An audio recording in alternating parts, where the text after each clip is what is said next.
We are back on Taking Care of Business on Koerner Radio, News Talk, 1180, 1230, KGEO, 1410 KERI, and now in Albuquerque, New Mexico on 1000 KKIM, and now in the Oakland, San Francisco Bay Area through the Internet.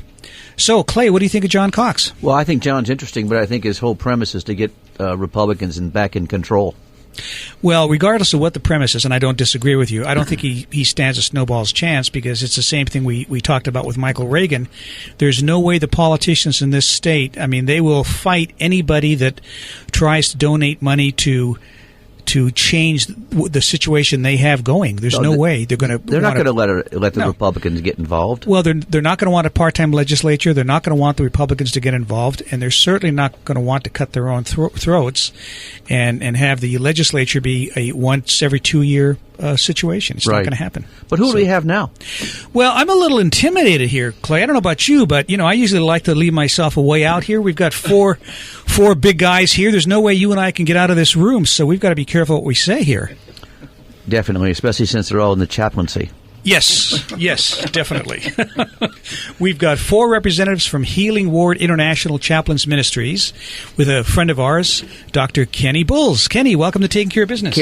Kerry, did I say Kenny? That's what my son's name's Kenny. I like. Well, you got to use the. My son's name's Kenny, and I like that name, so it's not a problem. Okay. Marty's not good with names. It's been a rough day today. By the way, we can go back to a few shows where he's called people different names. Okay. I'll just tell you what they're referring here, okay? Because it's going to come out. I might as well bring it out.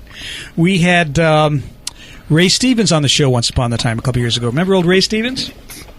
Coming out of the break, I called him Ray Charles. I bet he loved that. And Ray had been passed away already. I bet he loved that. Yeah. He loved that. He's crazy anyway. Yeah, he is. So tell us a little bit about the ministry and about the gentleman that you brought with you.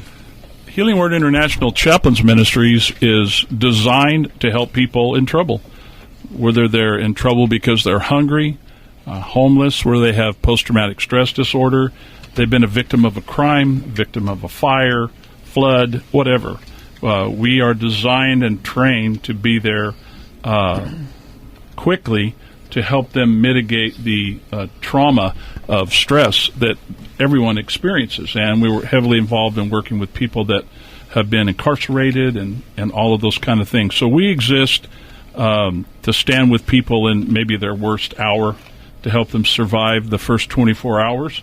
Then after that, they can be referred to long-term continuum of mental health care if they need it, or pastoral counseling, whatever they need. So the people here today are part of our administrative team.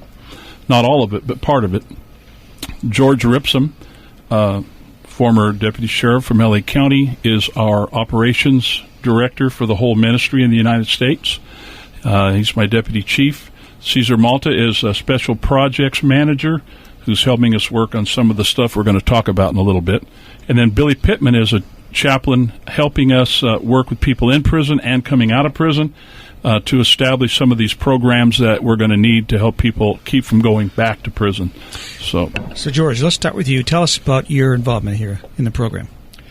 Well, sir, what I'm trying to do is we're trying to create a faith-based ministry or a faith-based prison system where we can bring nonviolent first-time offenders into the prison system, and they're not being schooled by the old heads and being taught how to reoffend, and also help them learn a new lifestyle that enables them to be a useful participant in society, be reallocated with their family, help them get jobs, training, education, basically be treated differently than they are now, so that we reduce the recidivism rate from the near 80% that it currently is down to maybe 10 or 15%. Do you mean taught by the gangs in the prison?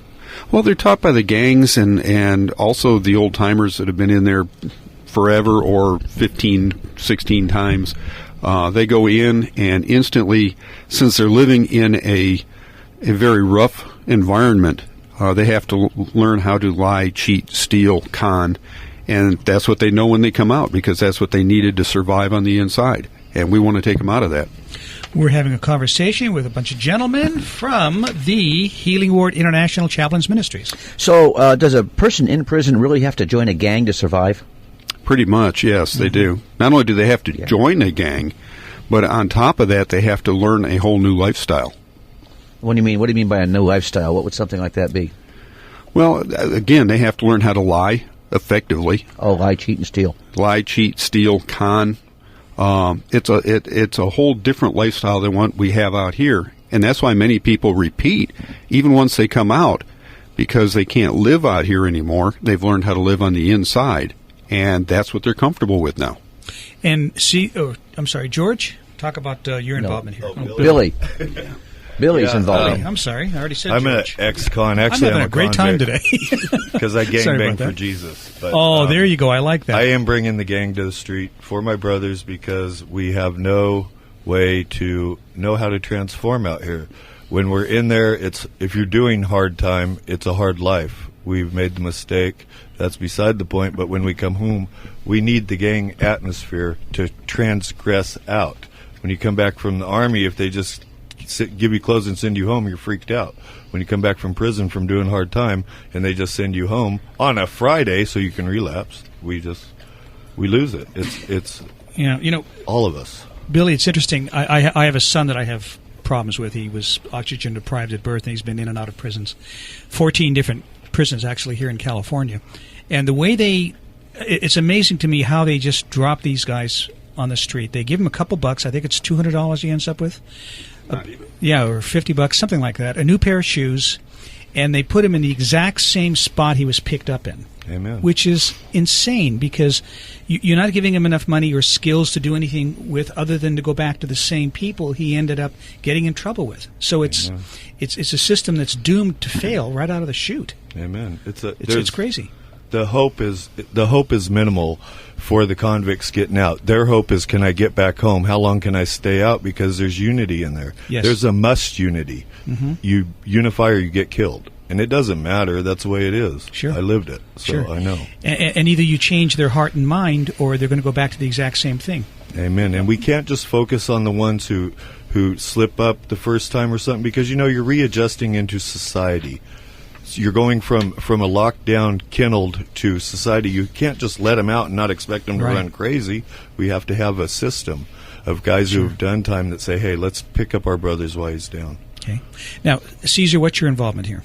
Project manager, help raise the funds for this particular program. Mm-hmm. What caught my attention to this and to be involved in this was my heart goes out to the veterans that come back they come back from Iraq or Afghanistan, and a lot of them coming back now to broken homes. Divorces, foreclosures, back credit, alcohol, and they turn to alcohol and drugs. Not all of them, saying some of them they get in trouble, and they need to get their life back when they come back here. Sure. And that's what got my interest in what they're doing with the ministry, and right now just trying to help raise the funds, lock down the land where we're going to develop this place, and hopefully we can get this going and go forward with it. Mm-hmm. But it's an interesting project. So you're going to develop a faith-based prison ministry as well as something for veterans? Yes. So it's going to be twofold, veterans. Yes, twofold, because a lot of people in prison are veterans. A lot. Having been a correctional officer, a lot of people in prison are veterans. So basically it's one of the same. When you go to prison, you come out with PTSD. When you go to war, you come home with PTSD. And it causes you to do all kinds of stuff, self-medicate and everything else. So it's basically one and the same, like two sides of a coin. Well, when we come back to break, let's talk a little bit about some of the projects that you guys have on the drawing board that you'd like to do. And it's, again, this is one of these ministries that's very important, especially in a society like ours, and especially in this day and age, because the problems you guys are talking about are only going to get worse. Yes. We'll be back in a moment on Taking Care of Business on Koerner Radio News Talk 1180.